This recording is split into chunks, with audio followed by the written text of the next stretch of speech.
Voilà, c'était pour reparler des gens qui sont par exemple anti-vax. Il y en a qui sont anti-pass. Il y en a qui sont pour le vax, mais qui sont pas chauds de faire celui du Covid. Euh, il y en a qui sont... Bref, il y a un peu de tout en fait. C'est un peu mélangé. Et dans tout ça, il y a beaucoup de gens qui sont qui savent qu'il y a quelque chose, mais voilà, pour pas perdre le boulot, pour voyager, pour continuer les activités, les projets, etc. Donc participe à cette au système en fait. Et t'en as qui au début disaient oh non c'est mort et tout, moi je ferai pas ça, je ferai pas le pass sanitaire ou je ferai pas le vaccin, ou je ferai pas le test salivaire, ou je ferai pas le test PCR, ou je ferai pas ci, je ferai pas ça. Mais quand petit à petit tu es confronté à la réalité du monde et que tu sens que par exemple ton employeur te titille et te pousse à faire par exemple le pass sanitaire ou le vaccin, ou quand tu vois que tu as des rendez-vous dans les hôpitaux, que pour rentrer il faut faire le pass sanitaire et que si tu fais pas ce rendez-vous à l'hôpital, c'est compliqué pour ta santé, etc.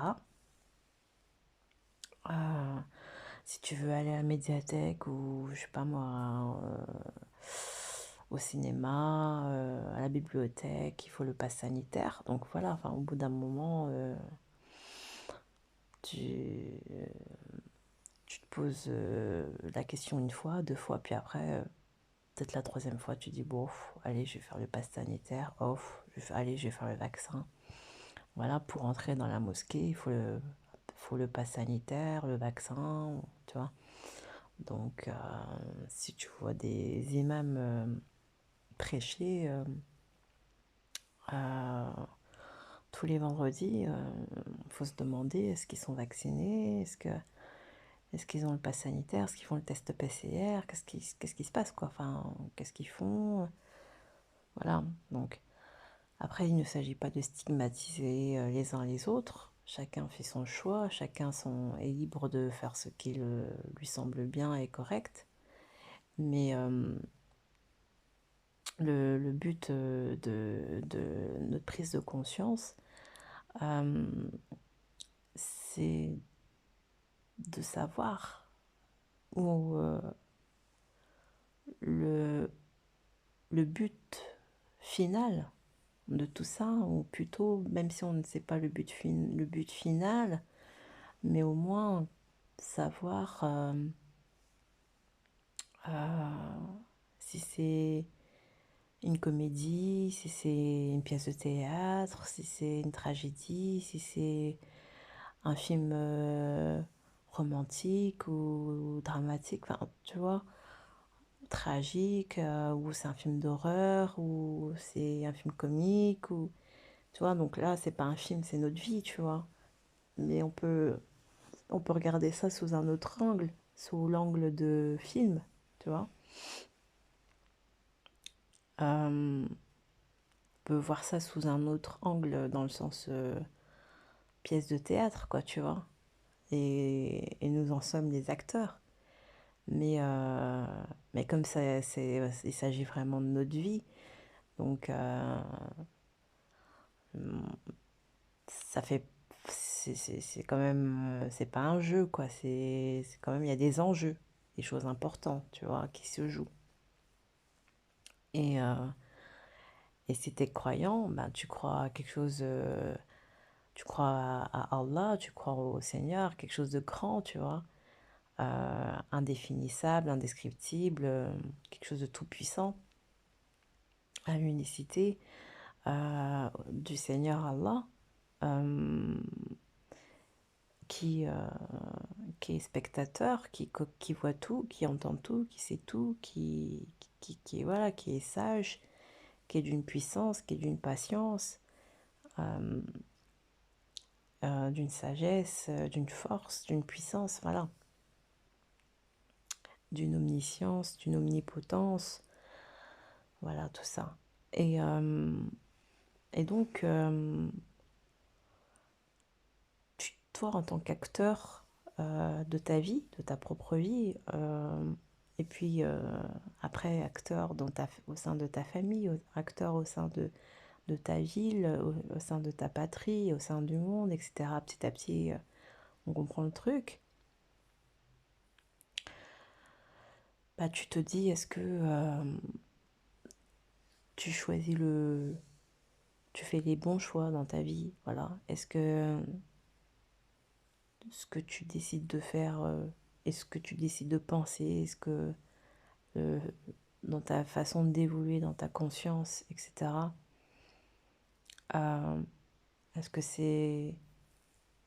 ça se rapproche à ce que souhaite ton Seigneur pour toi, tu vois, à cet instant moment, à cet instant même, tu te poses plein de questions et c'est pas parce que t'es un anti-vax ou t'es un anti-pass ou que t'es un anti je sais pas quoi ou que t'es un pour-vax ou que t'es un pour-pass ou peu importe euh, que ça fera de toi véritablement un vrai croyant ou un faux croyant, non. Euh, Tu peux très bien être un pour, euh, comment dire, un pro-vax, un pro-pass sanitaire, etc. Et savoir qu'au fin fond de toi, tu as une voix qui te dit qu'on va vers un monde de plus en plus sécuritaire, vers un monde de plus en plus réglé, tu vois, avec des règles, de plus en plus cadré, tu vois, encadré. Est-ce un bien? Ouais, c'est un mal. Je pense qu'il y a un bien dans tout, il y a un mal dans tout. Donc, ça peut être bien dans le sens où bah, les méchants pédophiles ou les choses comme ça, bah, ils seront très vite attrapés, par exemple. Et ça peut être un mal parce que bah, les méchants pédophiles qui sont, par exemple, dans la haute société politique, etc., bah, elle ne sera pas attrapée parce que c'est elle qui tient le pouvoir de la censure et de la surveillance, par exemple. Donc ça peut ne marcher que dans un sens. Voilà, par exemple, pour fliquer le peuple, ben ça peut-être ça marchera bien, mais pour fliquer ceux qui tiennent les pouvoirs, peut-être que ça marchera moins bien, tu vois. Et c'est là qu'en fait que se joue toute ta, se joue ton côté prise de conscience, tu vois.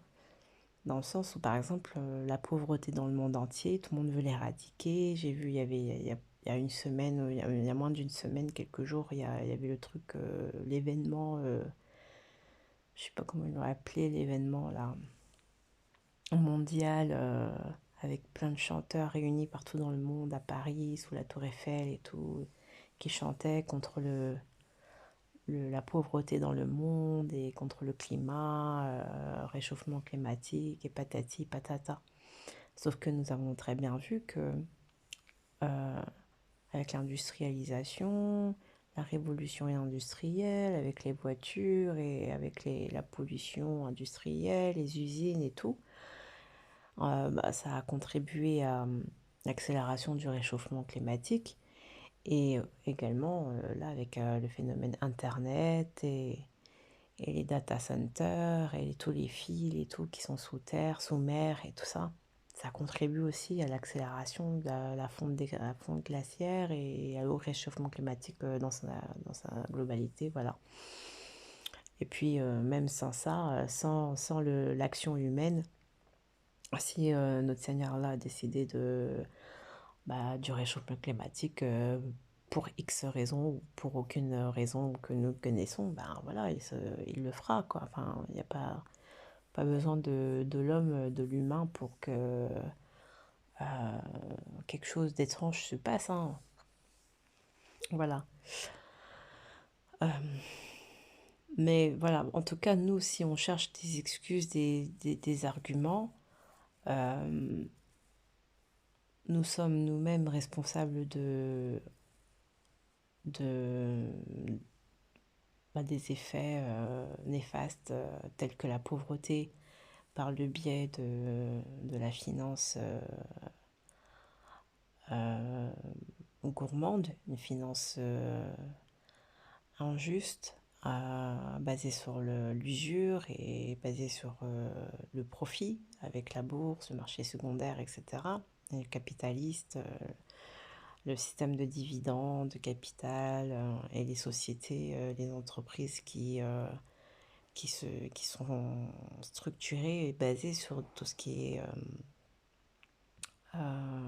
capital, quoi. Euh, voilà, donc.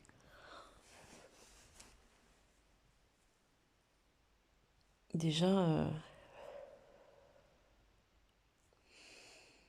est-ce qu'on est conscient de ça? Déjà.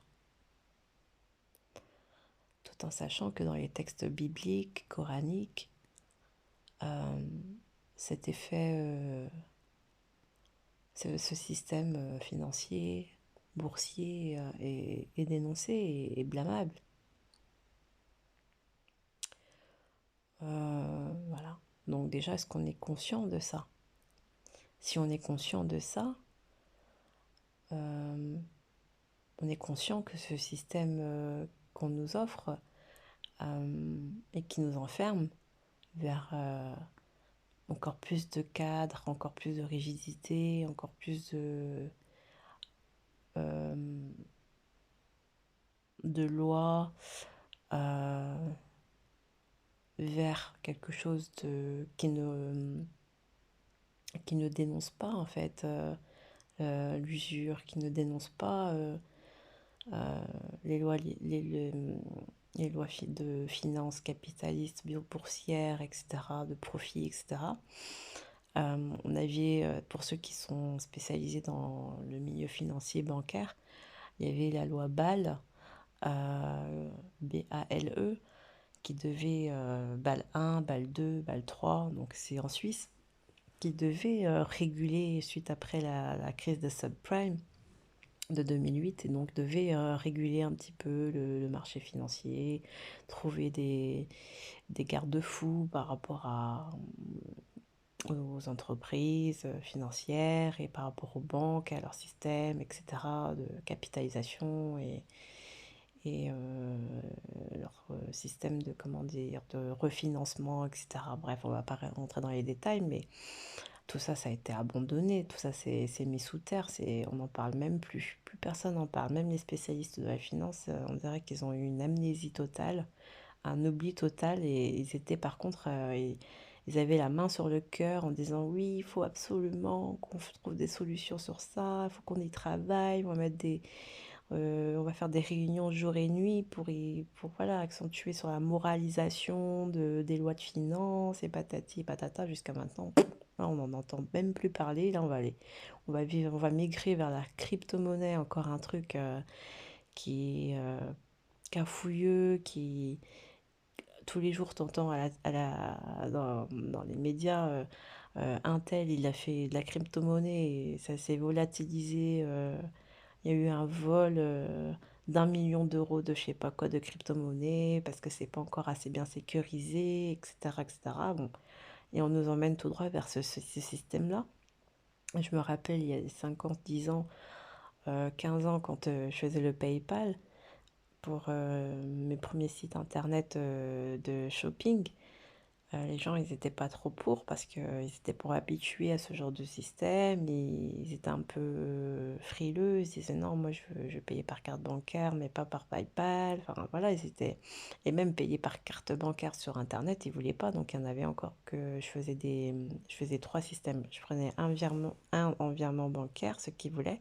Donc je leur donnais mon RIB et ils faisaient le virement bancaire. Comme ça, ils n'avaient pas de problème avec tout ce qui était PayPal, carte bancaire en ligne et tout. Et d'autres m'envoyaient des chèques. C'était il y a 10 ans. 10 ans à peu près, ou ouais, 10-12 ans.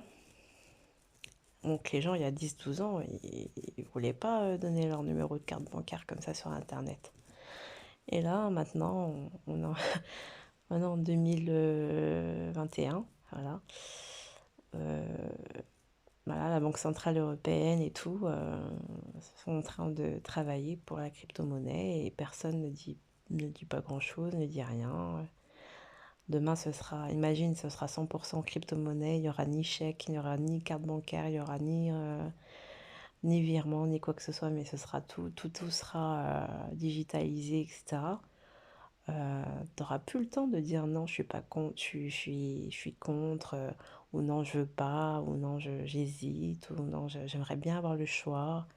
Non, une fois que tout est encadré, tout est cadré, tout est carré, tu n'auras plus de choix. Et c'est là la dictature. Et si t'as pas dit non avant, si t'as pas pris conscience avant, si t'as pas fait tes recherches avant, si tu sais pas le pourquoi du comment, tu vas te réveiller et tu vas te dire mais mince, où suis-je? Que fais-je ici? Mince, je me suis pas rendu compte. Mince, on m'a piégé. Mince, qu'est-ce qui se passe? Où on va? Mince, mince, mince, mince. Mais oui, mais mince, mince, mince, mince. C'était maintenant qu'il fallait se réveiller, c'était avant qu'il fallait se réveiller, c'était, tu vois, pour faire tes recherches, pour savoir dans quoi on va, quoi. Parce qu'en fait, le truc, c'est qu'on va tous peut-être se retrouver dans des situations de chaotiques. On appelle ça dans des situations de caca bouddha, dans de la boue, dans de la merde, quoi. Mais peut-être que il y en a qui vont se dire, bah, on le savait, et ils vivront ils vivront la situation avec sérénité, paix et apaisement et tranquillité, même si ils sont on sera tous dans la même, par exemple, la même boue, quoi.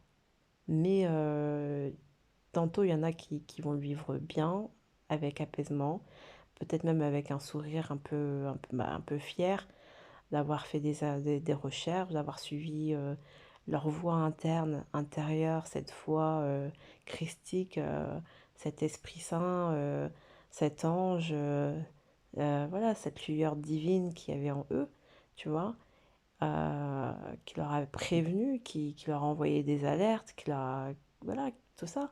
Donc ils seront contents, tu vois. Mais voilà, peut-être qu'ils seront quand même dans la boue. Mais voilà, au moins, ça- cette, cet effort qu'ils aient pu faire, qu'ils ont pu faire bien avant, ça va leur permettre de garder toujours cet espoir et ce courage de l'amour du divin, de l'amour d'Allah. Et c'est ça qui va les aider peut-être à tenir jusqu'au bout, à toujours dire La ilaha illallah, Mohammed Rasulullah, ou je crois en Allah, l'unique, voilà, tu vois.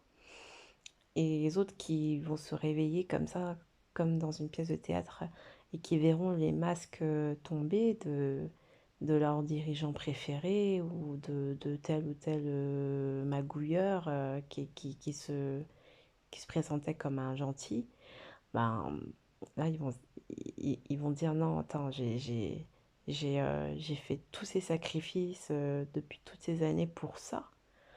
Et c'est peut-être là le choc psychologique. Après, ben, après ça peut être dur, quoi. Voilà, ça peut être dur à vivre dans le cœur. L'amertume, la haine, voilà, le désespoir. Voilà, ça peut être très dur à vivre. Très, très dur à vivre. Et, euh, et après, tu te dis que bah, si tu prononçais peut-être le nom de ton Seigneur avant, bah maintenant, après, tu peux, en voyant tout ça, en te disant que tu t'es peut-être fait y avoir, que tu t'es fait piéger, etc., bah, tu pourrais même dire, ah non, mon Seigneur, il n'est pas méchant, il n'est pas comme ça, non, il m'aurait fait jamais ça, il m'aurait jamais fait ci, tu vois, parce qu'il y a une mauvaise, voilà, une mauvaise interprétation et tout ça, mauvaise, mauvaise écoute, mauvaise, voilà, je sais pas comment dire. Donc, qu'on soit pour le vaccin, qu'on soit contre le vaccin, qu'on soit pour le pass, qu'on soit contre le pass, qu'on soit pour une dictature ou qu'on soit contre les dictatures, qu'on soit pour la démocratie, contre la démocratie, etc., etc., etc., c'est pas ça le plus important. Le plus important, c'est de savoir ce que notre Seigneur Allah veut pour nous, qu'est-ce qu'il souhaite, dans, dans, quelle, dans quelles actions il nous attend, tu vois. Comment on doit vivre, comment on doit être, qu'est-ce qu'il attend de nous, en fait, c'est ça. Après, en soi, le positionnement anti-vax, positionnement vax ou pas vax, ou pas sanitaire, ou pas sanitaire, etc., etc., c'est un, c'est un choix individuel, personnel, mais bien sûr qui en dit voilà, qui en dit un peu plus sur ta capacité de réfléchir, de méditer, de raisonner, d'argumenter, etc. C'est une sorte aussi c'est une façon aussi de classifier les gens. Par exemple, notamment avec le pass sanitaire et tout, les données qui récoltent les scientifiques quand ils te prennent là dans la salive ou dans le nez, ils prennent des données, des choses comme ça. Et ils mettent ton nom, ton prénom, c'est inscrit. Donc tu es inscrit dans ce logiciel et tout. C'est une sorte de classification. C'est pas une classification scientifique ou génétique ou psychologique aussi, parce que le fait qu'il y ait ton nom qui est inscrit, ça y est, ça veut dire que t'es potentiellement inscrit à ce consentement de nouvelle vie, quoi, nouveau monde, de leur nouveau monde à eux, tu vois, potentiellement, quoi. Voilà. Donc, moi, en tout cas, j'ai reçu cette information qui me dit que tout ce système de anti-vax, pas sanitaire, je sais pas quoi, c'est une sorte de... pour classer les gens, pour les classifier, voilà, pour les mettre dans des cases. Après, je sais pas de quel ordre, de quel ordre, à quel niveau ça se situe, comment ça se présente, mais il faut savoir qu'il y a des choses comme ça. Hein. Voilà, avec notre Seigneur Allah, il y a tellement eu de mal quand même si on n'a pas envie de dresser un tableau noir de tout et tout, parce qu'il faut vivre, et c'est ce que notre Seigneur nous demande, c'est de vivre, d'être en joie, de vivre, de croquer la vie et tout, mais avec ses règles à lui, et surtout en ayant conscience que, par exemple, avec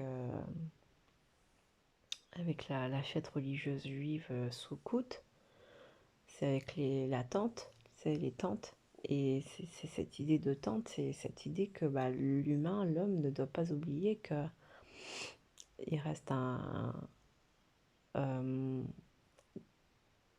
qu'il est, il est nourri, on va dire, par notre Seigneur Allah. Euh,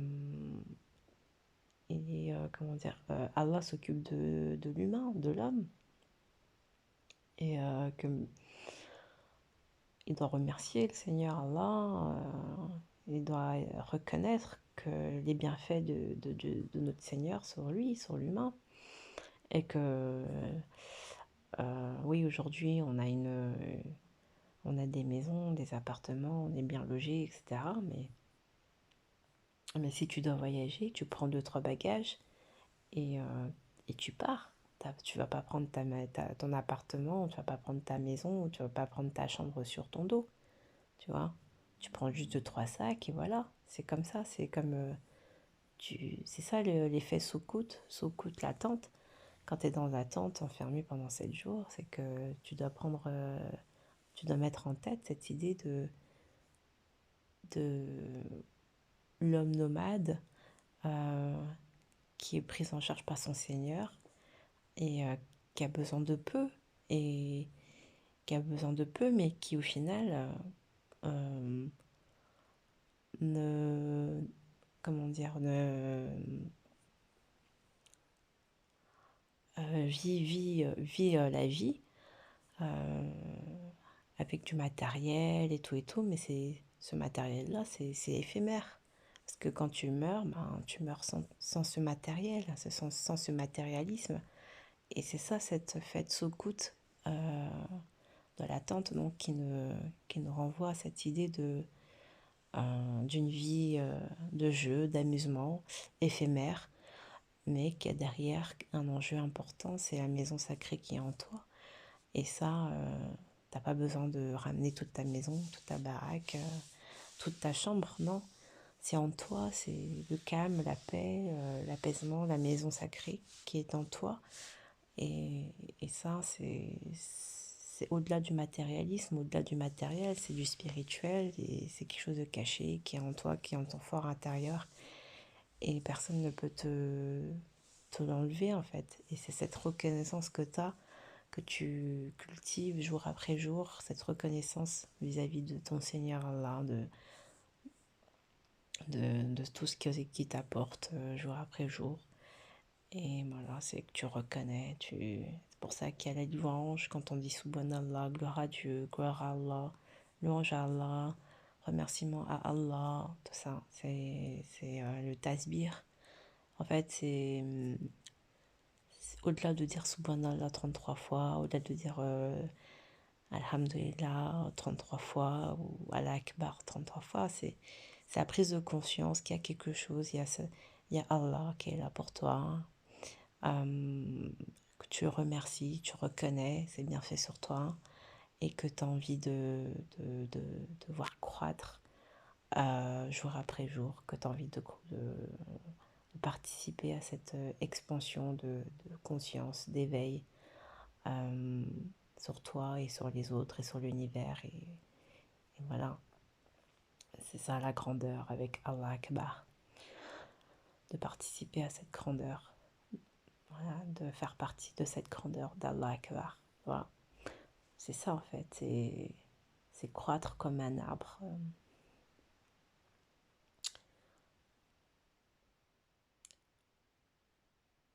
Au-delà, voilà, c'est des petits rituels, traditions, avec la main de Fatma, comme on a dit, avec la main quand on fait le dhikr, tu vois. Subhanallah, subhanallah, subhanallah, subhanallah, 33 fois et tout, avec les doigts et tout. On a déjà parlé de ça. Mais c'est juste pour avoir cette prise de conscience euh, et de rester sur les rails de la protection divine, de rester sur les rails de l'amour de son créateur, de l'amour du divin, de rester sur ce chemin, sur ce droit chemin, sur Atal Mustaqim, Sirat al-Mustaqim, sur le chemin droit, euh, sur la guidance, sur le chemin de la guidance, voilà. Ne pas dévier de son chemin, en fait, c'est un peu ça le truc. Et quand on croit au Père Noël, par exemple, enfin, après, c'est pas pour dénigrer le Père Noël, mais par exemple, si on croit au Père Noël, des choses comme ça, ben, c'est l'expression arrête de croire au Père Noël. Ça veut dire, arrête euh, d'être dans les illusions, tu vois, arrête de te faire de fausses idées, arrête de penser que tout est un monde de bisounours. Enfin, c'est ça en fait un peu le truc quand tu dis arrête de croire au Père Noël.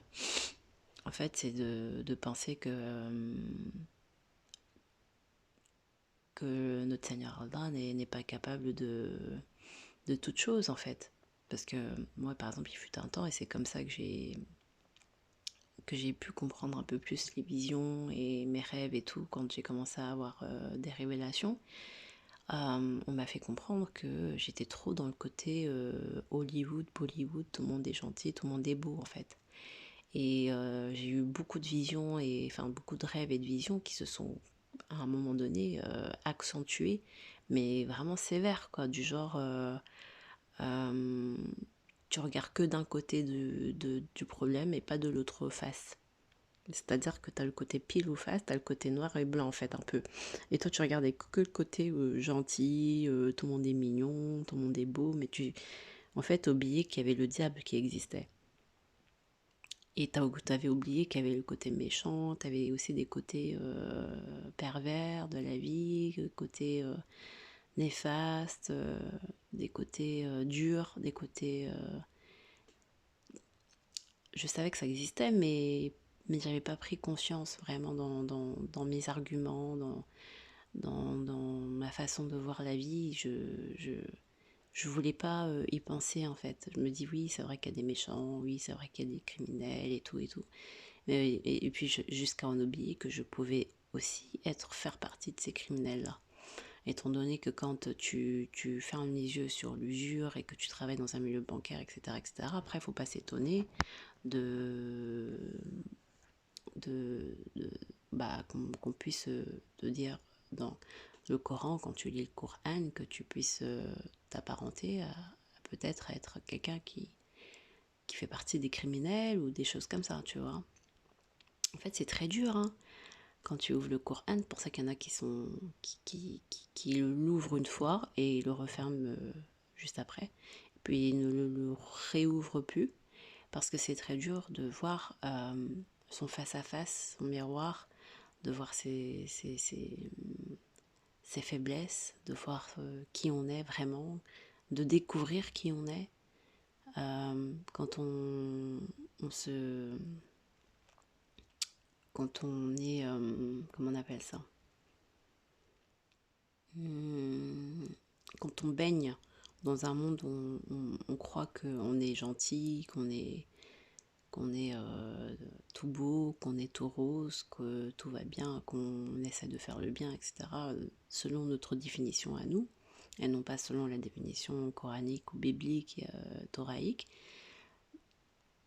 Quand tu ouvres le Coran, ben après tu te dis mince, attends, faut que je m'assoie, faut que je respire, faut que je digère. Et puis je pense que on va laisser un peu de côté parce que ça va commencer à monter monter, ça me fait mal à la tête, quoi. Voilà, c'est ça. C'est tout ce côté-là, c'est tout ce côté-là qu'il faut savoir assumer, qu'il faut savoir. C'est des paroles lourdes, très lourdes en fait, voilà, de notre Seigneur Allah et jusqu'à notre dernier souffle. Bah, on ne sait pas ce qui va nous arriver quand on entend des histoires sur le châtiment de la tombe, sur la pression de la tombe, sur le châtiment de l'enfer et tout et tout. Oui, notre Seigneur est pardonneur et miséricordieux, nous avons vu ça déjà plusieurs fois, mais il faut quand même connaître un petit peu les choses avant qu'il nous pardonne. Est-ce qu'il n'y a pas un passage où on doit être face et on doit se confronter à nos propres horreurs, à nos propres manquements, à nos propres insouciances, tu vois. Il faut quand même passer des moments de prise de vérité. On ne peut pas tout d'un coup être pardonné, mais on n'a pas essayé de faire l'effort du chemin de la droiture, de prendre conscience de qui est de qui est notre Seigneur Allah, de qu'est-ce qu'il attendait de nous, et tout et tout. Voilà, donc il faut faire sa part de travail, il faut connaître sa part d'ombre, il faut être en mesure de pouvoir se tenir debout face à sa part d'ombre, face à soi-même et, et chacun doit le faire en son âme et conscience et essayer de réparer le mieux possible ce qui est possible de réparer, de comprendre, de refaire, de mieux faire. Et si c'est pas possible, au moins d'être conscient que là il y a eu un problème et demander toujours la réparation et demander sinon le pardon, l'effacement des fautes totales. Voilà, après c'est notre Seigneur qui décidera de notre sort de toute manière, mais on espère de passer le jour de la résurrection sans aucune question, voilà, sans jugement, que ça soit facilité, c'est ça, que ça soit facile, euh, que nous soyons dans la bénédiction, ici-bas et dans l'au-delà, voilà, que nous ayons les faveurs d'ici-bas et dans l'au-delà, mais nous n'avons pas les mêmes définitions en fait. C'est quoi avoir les faveurs de notre Seigneur? Avoir les faveurs de notre Seigneur, ça veut juste, pour moi, ça se résume à un mot, c'est avoir la paix dans son cœur. C'est avoir les faveurs, c'est pas forcément être dans une meilleure maison que son voisin, ou avoir les meilleurs enfants que son voisin, ou avoir le meilleur terrain, ou la meilleure voiture que son voisin, ou le meilleur boulot, ou avoir échappé au vaccin, ou avoir échappé au pass sanitaire. Non, c'est, quelles que soient les situations, c'est d'avoir l'apaisement, la vérité dans son cœur le plus possible, la vérité, de savoir où on est, dans quelle vie, dans quelle situation, d'être confronté à quelque chose qui nous semble euh, maîtrisable, maîtrisé en fait, parce que notre Seigneur nous aura donné les clés de compréhension, et qui fait que on se sent moins démuni, tu vois. Parce que quand tu comprends pas une situation, tu te sens démuni, tu es en stress, tu es en panique, tu sais pas, tu cherches, voilà, tu transpires, tu délires, tu divagues, tu sais, voilà. Mais quand tu es en mode compréhension, voilà, je réfléchis, je suis aidée, je suis épaulée, je suis pas tout seul, je suis avec mon Seigneur et tout, il m'accompagne, il ne m'a pas abandonné, il ne m'abandonnera jamais. Et voilà, et voilà, je travaille, j'écoute, j'obéis, j'ai entendu, tout ça, tout ça, tout ça. Quand tu es dans cette optique-là, après, t'es en paix, quoi. Peu importe demain ce qu'on va faire de toi, ou ce qu'on dira de toi, ou ce qu'on fera de toi, ou voilà, peu importe, mais tu te sens en paix, voilà. Et ça, c'est une faveur de notre Seigneur, d'être en paix malgré les situations de persécution, etc. Et c'est ça, les gens, ils n'ont pas toujours la bonne définition des mots, des situations, parce que quand on fait des prières, on dit oui, Allah, accorde-moi les faveurs. Les faveurs, des fois, ça peut juste être ce sentiment de sakina, de sérénité. Moi, je dis juste, mais c'est énorme, c'est déjà énorme, c'est énorme. Parce qu'il y a beaucoup qui sont en dépression, et moi, je connais parce que quand avant d'avoir bien ouvert le Coran, j'étais en mode panique tout le temps. Je me dis, mais non, comment je vais faire? Comment je vais faire ci, nanani, nanana. J'étais toujours en mode panique, stressée à un million de fois. Mais après, voilà, t'apprends pas à te calmer, mais t'apprends à écouter cette voix intérieure en toi qui veut te guider vers quelque chose de plus vrai. Et je dis pas qu'on est dans la vérité, mais vers quelque chose de plus vrai, vers quelque chose qui te semble moins illusion, et moins Hollywood, moins Bollywood. C'est pour ça que j'ai de plus en plus délaissé tout ce qui était Hollywood, Bollywood, les films et tout, parce que ça m'endormait ça me confortait dans un monde tout beau, tout rose, bisounours. Voilà, donc c'est dommage. C'est dommage parce que du coup, t'arrives pas à savoir qui t'es, à savoir tes manquements, à savoir ce que tu aurais pu faire de mieux. Tu vois, ce que tu peux faire de plus, comment tu peux t'améliorer, comment tu peux voir la vie avec sous d'autres multiples dimensions. Parce que nous, en France, on a notre situation, notre confort à nous, mais qui n'est pas la même que la situation de quelqu'un qui est, je sais pas moi, à Madagascar, ou en Afrique, ou en Inde, qui n'auraient pas les mêmes cartes de culture, les mêmes bagages linguistiques, les mêmes bagages culturels, religieux et économiques, tout et tout et tout et tout. Donc il faut vraiment avoir cette vision mondiale pour comprendre le monde de demain. Sinon,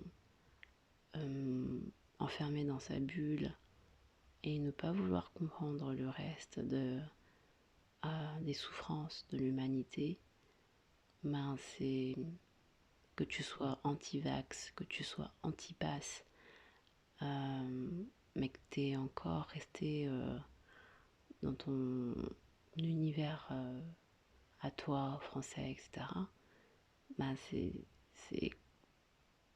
faire, voilà, c'est dommage. Faut encore travailler, encore demander davantage encore de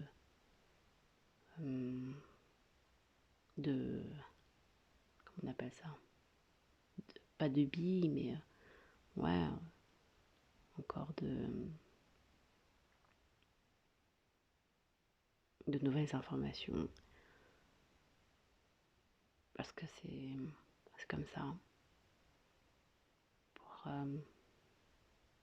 augmenter son expérience spirituelle.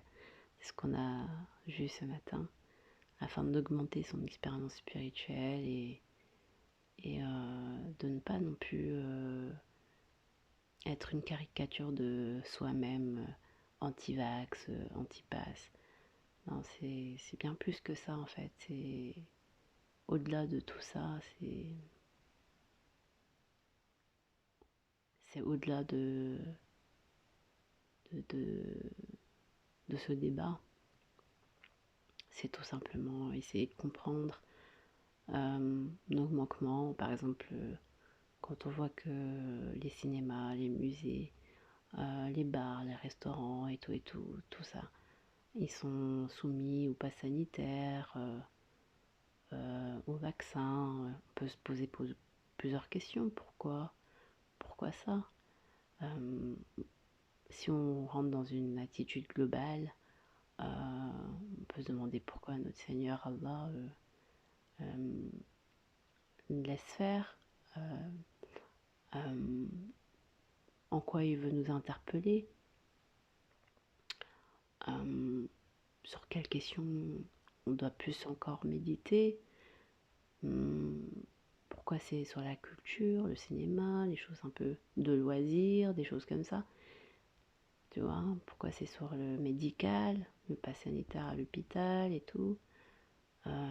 Pourquoi c'est la fonction médecin qui est pris à partie en premier et tout. Enfin, après, voilà, enfin, on peut se poser beaucoup de questions. Après, chacun fera son interprétation, mais quand on sait que notre Seigneur Allah n'aime pas l'associationnisme, on peut savoir que le Dieu de la médecine est un Dieu qui a pris beaucoup de place dans le cœur des gens, des Français, des Européens, des Occidentaux. Donc, pour délivrer ceux qui tenaient vraiment à ce Dieu de la médecine, qui ne s'en rendaient pas compte, ben, le pass sanitaire, la vaccination, peut être un moyen pour eux d'éveil en se disant mince, attends, on était trop à fond dedans, quoi. Non, c'est vrai que la médecine naturelle, on l'a oublié. C'est vrai qu'on peut très bien se soigner d'une autre manière que par des sirops toxiques ou par des vaccins ou des choses comme ça. Voilà. Ou bien se poser des questions sur l'état de notre médecine chimique. Voilà. Sur nos intérêts.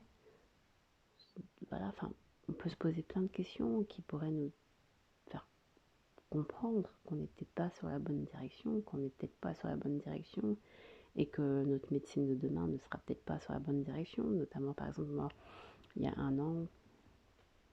a à peu près 1 an et demi, j'allais à l'hôpital pour comment dire, euh, des examens, voilà, pour accoucher, enfin des examens pour ma grossesse de Mika. Et, et en fait, il s'avère que à l'hôpital, il y avait plein de médecins avec une coupe de champagne à la main, tout contents. Ils étaient dans le hall de l'hôpital. Et moi, j'étais là pour une consultation normale de grossesse, quoi, pour, on appelle ça, une échographie. Et donc je passais dans le hall et c'était rempli de médecins, tout contents, tout sourire, avec, je crois, un représentant régional aussi, tout content et tout. Je me disais, avec ce qui se passe. Et puis là, on me dit, ouais, on fait l'inauguration du premier robot médical en France. Et donc, c'est notre hôpital qui a été choisi pour inaugurer ce premier robot français. Et c'est vraiment waouh! Et je dis, ouais, il va servir à quoi ce robot?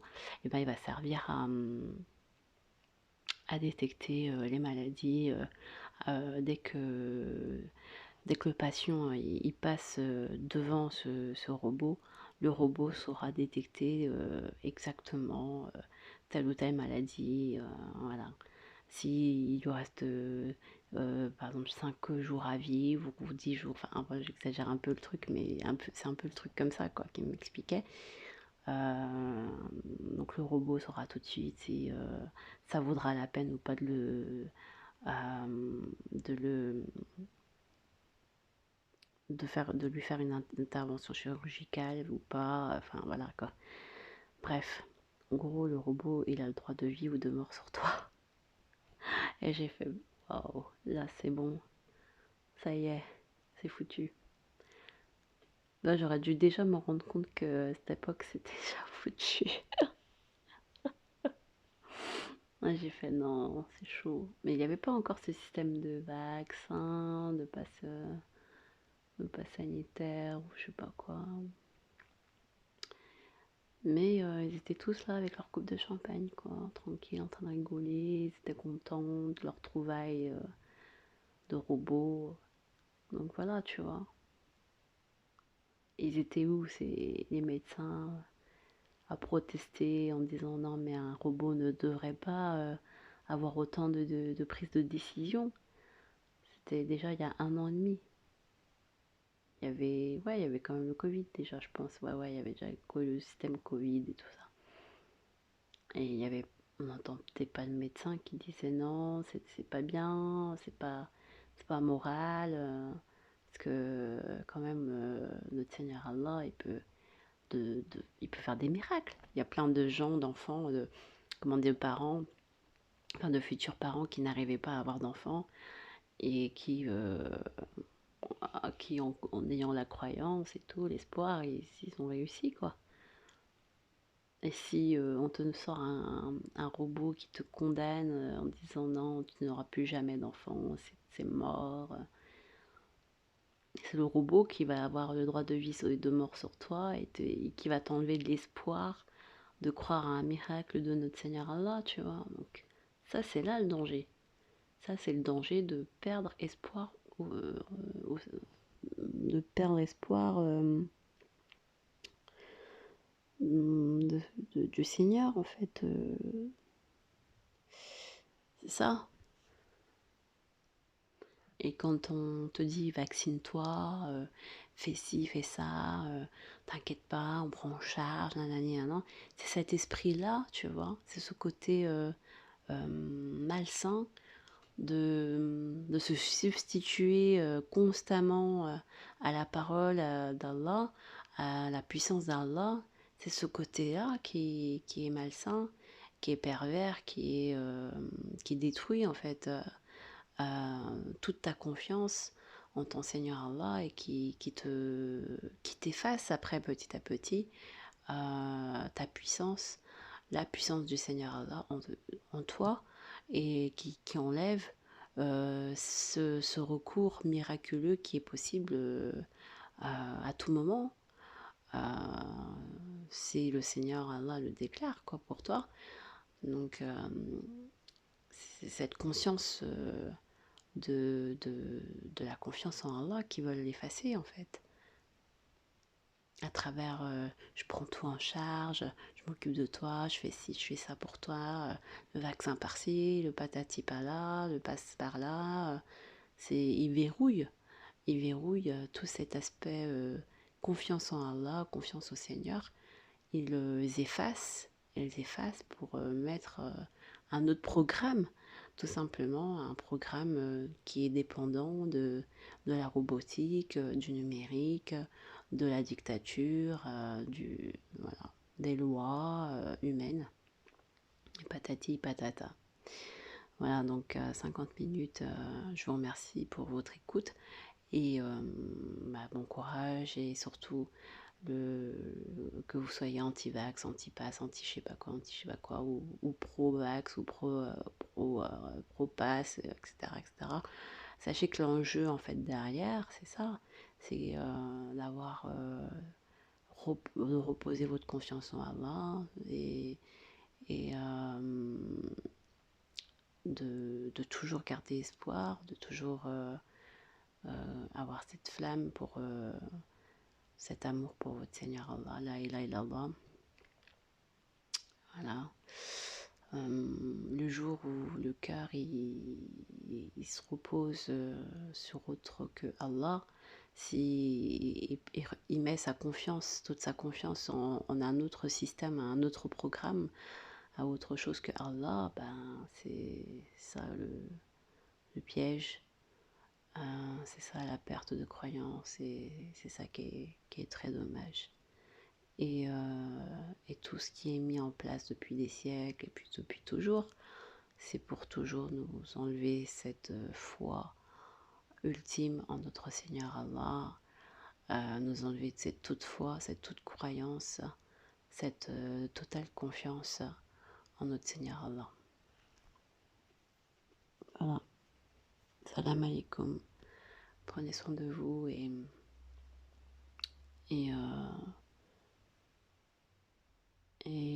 ça, et puis ça deviendra dur quand ça touche à la famille, aux enfants.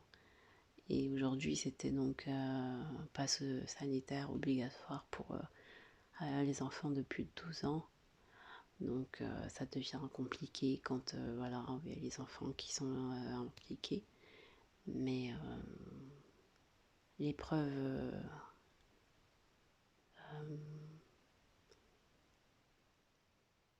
les épreuves, elles se corsent, elles deviennent beaucoup plus dures. Mais le mérite y est, quoi. Enfin, si on arrive à dire voilà, la ilaha illallah en toute confiance, sérénité, apaisement et sans crainte ou quoi, avec sincérité et pureté, c'est ce que je nous souhaite à tous. Inch'Allah, amin, mais si on y arrive, ben c'est ça. C'est ça la récompense, quoi. La récompense de la sakina, des faveurs de notre Seigneur Allah. Et c'est facile à dire, mais le jour venu, pas facile. Pas facile. Mais dans toutes les difficultés, il y a une facilité. Et ton Seigneur ne t'a nullement abandonné, ne t'abandonnera jamais. Voilà. Après, c'est à toi de faire la part du travail. Inch'Allah, amin. Salam.